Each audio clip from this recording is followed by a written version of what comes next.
Oh, I heard a funny joke the other day. A parent was checking in with a friend and saying, "How's it going?" "Oh," he says, "it's going." She says, "I'm homeschooling the kids now." And the friend says, "Well, how's that going?" And she says, "Well, not so well. My 2 kids got suspended today for fighting, and the teacher was drinking." I hope you don't have too many days like that as we stay at home. Let's pray. Spirit of life, of love, of wisdom, minister to us, your people. You know us better than we know ourselves. In this time of reflection, the only truth be spoken and the only truth be heard, we ask. Amen. I chose the resurrection story from Mark's Gospel. It's the earliest Gospel, and it doesn't tie up things at the end with a bow like the other Gospels do. In fact, some of the later church leaders didn't like how Mark ended the Gospel, and they added some other resurrection stories to tie it up with the bow, and to give it that finished happy ending. Now, I'm happy with happy endings. I am so into happy endings. When I read a book or watch a movie, I generally prefer a happy ending. And Easter is the proclamation of a happy ending. So I'm down with that. But that's why I love the passage in the Bible. "O death, where is thy sting? O grave, where is thy victory? Thanks be to God, who gives us the victory through our Lord Jesus Christ." And then one of my favorite books in the Bible is Philippians, the book of joy. And there, the writer says, "I can't lose. For me to live is to live the love of Christ, and to die is like a bonus." And so that's definitely a happy ending. And Easter's a proclamation that when we live that way of love, in the end we can't lose, no matter how many failures we may have along the way. I mean, that's something to get excited about. But the Bible's also generally pretty honest about how messy things can get before the happy ending comes. And so we think of today's story. Mary, the mother of James, she could have been Mary, the mother of Jesus, because Jesus had a brother named James, but she could have been somebody else. And then there's Mary Magdalene and Salome. They go to a place where Jesus is buried to pay their respects and to grieve. And so you can only imagine how shocked and horrified they were to see that their grave had been raided. I mean, stealing from tombs was common, and they were just horrified. But then they're confused and apprehensive and curious when a stranger greets them and says, "Jesus is risen, he's alive." And this is how the original book of Mark, the earliest gospel, ends. "So they went out and fled from the tomb, for terror and amazement had seized them. And they said nothing to anyone, for they were afraid." Happy Easter. Humans have a negative bias. We instinctively trust a negative story more than a positive one.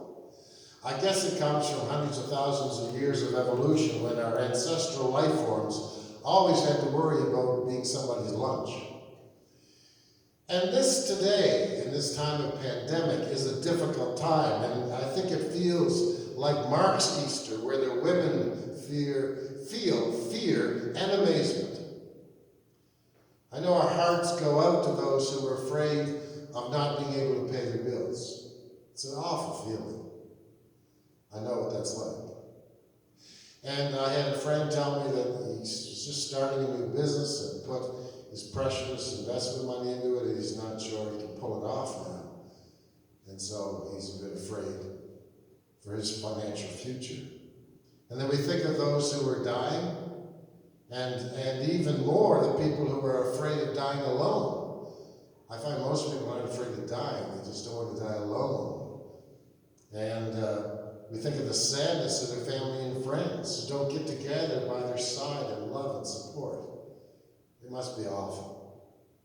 And then we think of the health workers who go to work each day pushing past their fear for their lives and their family lives. I mean, some of them aren't even going home to their families. They're going home to a basement or trailers and different places because they don't want to have any chance of them infecting their families. In Canada, over 600 healthcare workers have contracted the virus, and one doctor has died, paid the ultimate sacrifice. So it's a difficult, a messy time. The women were afraid. But there was also amazement in that story. And we gather in worship to put our spiritual glasses on so that the amazing part that the women experienced can also register with us. Along with the fear and struggle, we're aware of amazing ways that Spirit works through the sacrifices that love enables us to make. Love sacrifice is the superpower of the universe.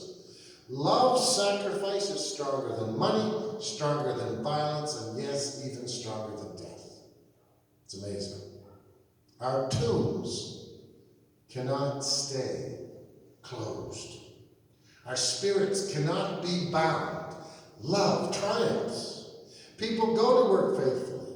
They make their daily sacrifice, even to death.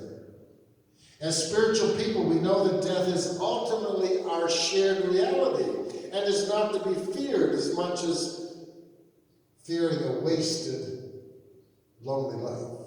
That's our greatest fear. Many of us have experiences, and all of us have heard of loved ones who at death experienced the presence of loved ones who passed on before them. My friend Gordon Gillingham, an amazing minister, he died last year. And his daughter told us that he had this huge smile on his face just before he died. And then he opened his eyes and says, "Oh, I'm not there yet." Isn't that so cool? And some of us have had near-death experiences, and probably most, if not all of us, have known somebody who has. And they always speak of warmth and light and peace, bordering on exhilaration. Our Bible history and secular history and our personal history gives testimony to this amazing power of love sacrifice. In a way, Easter's like Remembrance Day, when we give thanks for the sacrifices our vets make to maintain our freedoms and values as a democracy. I think we generally forget that while our vets' sacrifices allow us to maintain our freedoms, it's the people like you and I who fought and sacrificed to get our freedoms in the first place. You see, every freedom we have today, every human right we have today, was not given to us by benevolent rulers or governments. There was always sacrifice involved, including even the sacrifice of life, so that we could have human rights, and we're not finished yet. Our spiritual tradition wakes us up to the debt of gratitude we owe those whose shoulders we stand upon. I think of the mine workers in Cape Breton in the 1940s who went on strike, and some of them and their wives who were with them were just shot dead by the mine police with no charges laid. All this reminds us that in the midst of our fears and struggles, that love's sacrifice does win in the end. And that's why we don't have to see the ending to embrace it. We can exercise what Obama called the audacity of hope. I love that. We don't have to see the ending to know it's coming. I mean, that term audacity of hope reminds me of the first time I heard Bishop Desmond Tutu in Halifax years ago. When apartheid was strong as ever, Nelson Mandela was still in prison. And Nelson Mandela, he'd get up and say, "We won this battle." I'd say, "What?" And I was thinking, you're not going to win this battle. I didn't get it. I didn't believe it. But he said, we don't have to wait to know what the ending is. We just got to keep struggling and sacrificing to get to the ending. That's Easter talk. He proclaimed Easter's power of sacrifice. And it turns out he was right. That's why our scriptures remind us that we walk by faith and not by sight.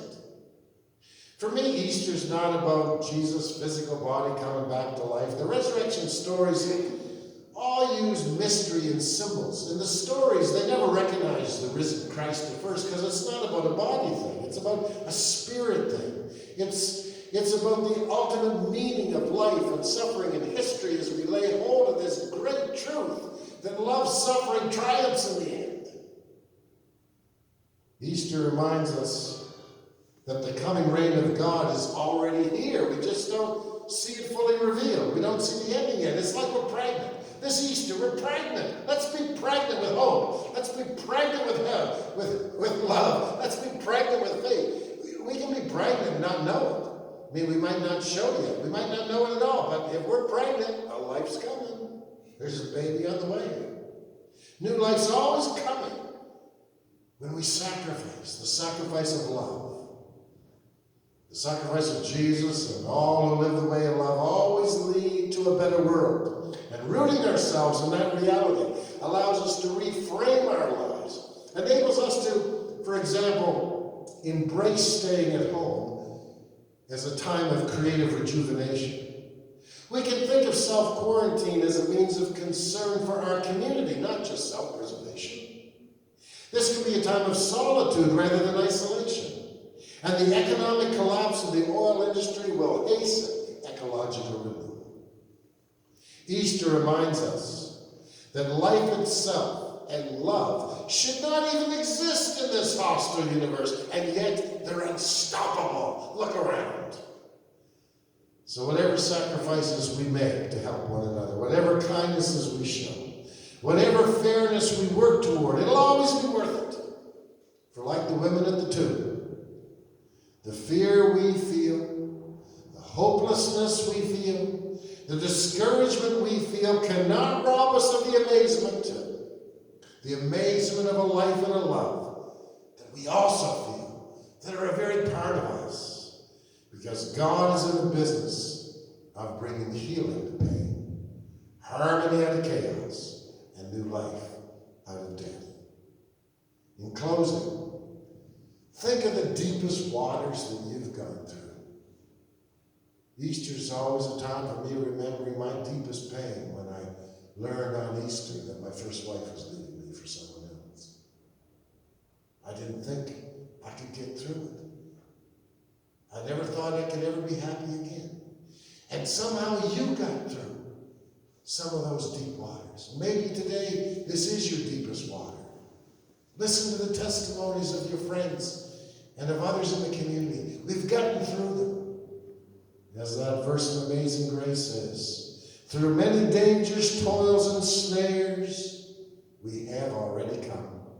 'Twas grace that brought us safe thus far, and grace will lead us home.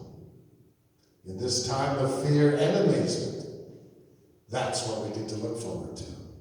That, my friend, is Easter. Thanks be to God.